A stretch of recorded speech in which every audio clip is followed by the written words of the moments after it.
जय श्री गणेश दोस्तों। हमारी आज की कहानी का नाम है दूरियां। कहानी अच्छी लगे तो प्लीज चैनल को सब्सक्राइब कर लीजिएगा।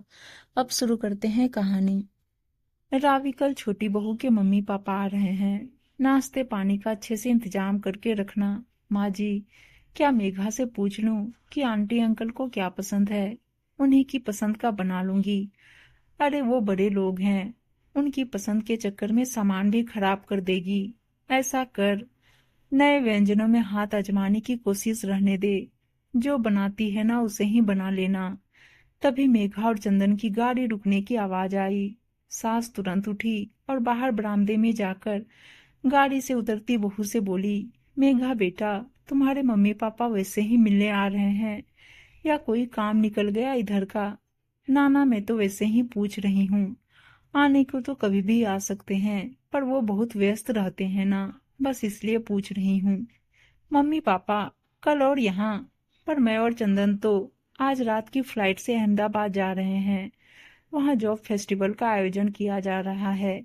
मेरे पास तो कोई इन्फॉर्मेशन नहीं है मम्मी पापा के आने की। आज दोपहर ही तो उनका फोन आया था। मुझे लगा कि तुमसे बात हो चुकी होगी।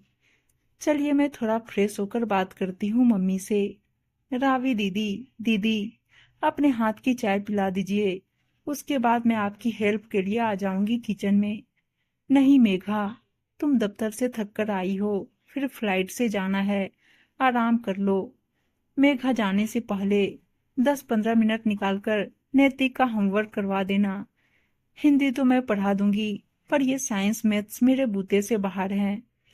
पैकिंग की भी चिंता मत करना, बस बताती जाना, मैं सूटकेस में जमाती जाऊंगी। अरे हाँ, एक बात तो बताओ, कल आंटी अंकल आएंगे या नहीं? क्योंकि ओ थैंक यू दीदी, आपने याद दिला दिया। फोन करके पूछती हूँ। माँ जी, मम्मी से बात हो गई है, वो लोग कल आ रहे हैं। मैंने बताया भी कि मैं और चंदन तो नहीं होंगे, पर उन्होंने कहा कि उनका प्रोग्राम पक्का है। खैर देख लेना, मेरी तो समझ से बाहर है। नैतिक आजा बेटा, साइंस का होमवर्क करवा देती हूँ, बाकी बाद में दीदी करवा देंगी।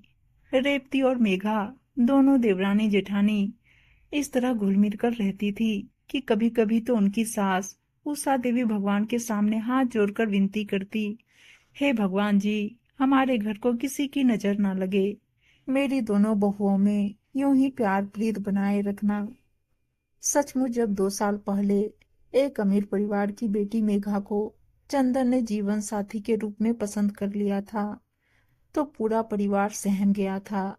इतने बड़े बिजनेसमैन की इकलौती बेटी, लगता है कि परिवार के टुकड़े होने का वक्त आ गया। चंदन ने सभी को बहुत समझाया कि मेघा बहुत ही अर्थात से जुड़ी लड़की है। कोई उन लोगों की सादगी देखकर कह नहीं सकता कि इतने बड़े बिजनेसमैन हैं, पर घर वालों ने चंदन की बातों पर विश्वास नहीं किया। बेटे की जिद के आगे झुकना पड़ा और मेघा ब्याह कर आ गई। शुरू के 2-3 महीने तो चंदन के घर वालों ने सोचा कि नई नई बात है, इसलिए मेघा अच्छी बनने का ढोंग कर रही है। पर धीरे धीरे एहसास होने लगा कि मेघा सच में बड़ी समझदार और परिवार के सदस्यों को साथ लेकर चलने वाली लड़की है। अपने घर में भले ही कोई काम न किया हो, पर ससुराल में हमेशा अपनी भागीदारी देने का प्रयास करती थी।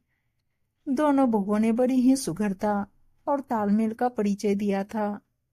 पर आज उषा देवी चिंतित हो गई जब दोपहर के समय अचानक मेघा की मम्मी ने अपने आने की खबर दी। जाने क्या बात है रावी, क्या तुझसे कुछ बताया मेघा ने? नहीं माँ जी, आप क्यों फिक्र करती हैं? हो सकता है कि इधर का कोई काम हो और सोचा हो कि मिलना भी हो जाएगा। पर रावी की बातों से उनका मन शांत नहीं हुआ। रात के खाने के बाद चंदन और मेघा तो चले गए और उषा देवी और उनके पति देर तक तरह तरह की संभावनाएं प्रकट करते रहे।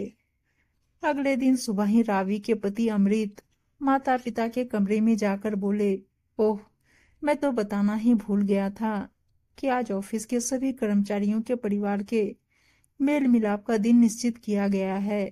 अमृत, क्या बात कर रहे हो? चंदन के सास ससुर आ रहे हैं। मेरे तो हाथ पांव पहले से ही फूले हुए हैं। बेटा, ये मेल मिलाप का दिन अचानक कहाँ से आ गया?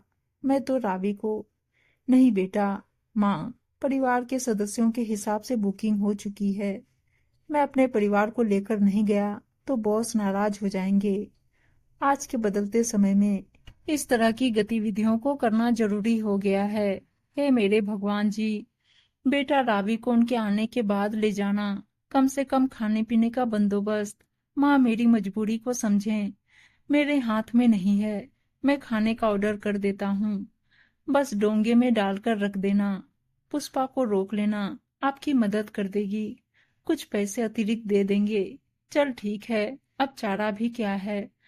अमृत रावी और नैतिक को लेकर 8:30 के करीब निकल गया, क्योंकि ऑफिस की ओर से एक फार्म हाउस बुक था पूरे दिन के लिए और 9:30 तक एंट्री थी। ये बच्चे भी ना कितने लापरवाह होते हैं। बताओ, रावी तक को बताना भूल गया कि आज जाना है। एक बच्चे का बाप बन गया, पर इसकी बेपरवाही नहीं गई। क्यों चिंता करती हो? प्रकृति का नियम है कि पति पत्नी में से एक लापरवाह और दूसरा जिम्मेदार होता है। ऐसा बहुत कम देखा गया है कि दोनों ही एक टक्कर के हो। अब अपना और मेरा ही देख लो। तुम कितनी लापरवाह और मैं कितना। हाँ हाँ, उल्टा बोल रहे हो। हंस लो, तुम्हें मजाक सूझ रहा है और मेरी जान निकल रही है। इन मेहमानों को भी आज ही आना था। 10 साल हो गए रावी को आए इस घर में। तब से रसोई की जिम्मेदारी छूट ही गई।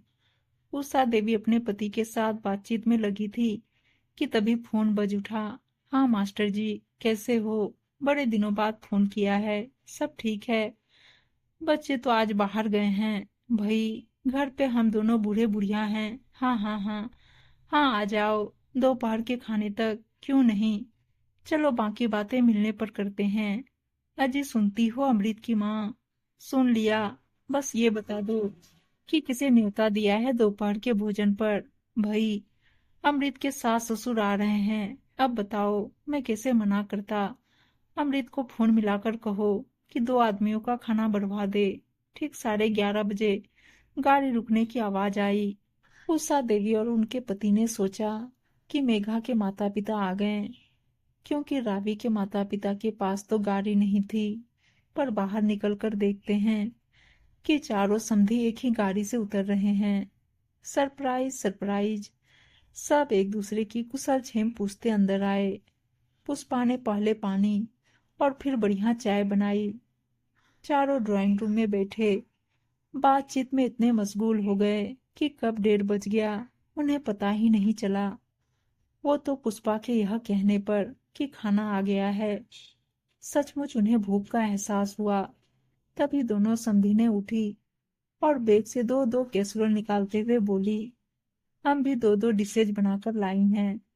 अपने अपने हम उम्रों का साथ पाकर उषा देवी और उनके पति बेहद प्रसन्न थे। इस समय ना तो मेघा के अमीर बिजनेसमैन माता पिता बीच में थे और ना ही रावी के मध्यम से भी साधारण माता पिता। था तो केवल अपनापन और रिश्तों की खुशबू।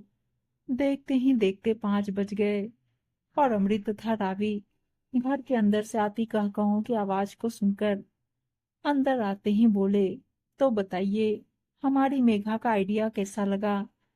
अच्छा, तो ये तुम दोनों की योजना थी। तभी तो मैं सोचूं कि अचानक चंदन और मेघा अहमदाबाद चल दिए। तुम्हारा कोई मेल मिलाप निकल आया और संध्याओं ने आने का प्रोग्राम बना लिया। बहन जी, दरअसल मुझे माफ कीजिए, क्योंकि इन सब के पीछे मेरा दिमाग था। जब मेघा की बातों से एहसास हुआ कि केवल रुपयों पैसों के कारण रिश्तों में दूरियां बढ़ती नजर आ रही है, तो मैंने रावी बिटिया से उसके माता पिता का फोन नंबर लिया और उनसे बातचीत की। आज सुबह का नाश्ता हमने मास्टर जी के घर पर ही किया और उसके बाद सब दोपहर के खाने पर यहाँ आदम के। आप सब वादा कीजिए कि 2-3 महीने में हम एक बार अपने रिश्तों को ताजगी जरूर देंगे। क्यों नहीं, क्यों नहीं। इसी बात पर रावी के हाथ की बढ़िया सी एक एक कप चाय हो जाए, उसके बाद प्रस्थान। फिर से तरोताजा होने के लिए। सबके जाने के बाद उषा देवी ने हाथ जोड़कर विनती की, हे भगवान जी, हमारे रिश्तों को किसी की नजर ना लगे। उम्मीद है दोस्तों कहानी अच्छी लगी होगी, और अच्छी अच्छी कहानियां सुनने के लिए चैनल को सब्सक्राइब और वीडियो को लाइक शेयर जरूर कर दीजिएगा। धन्यवाद दोस्तों।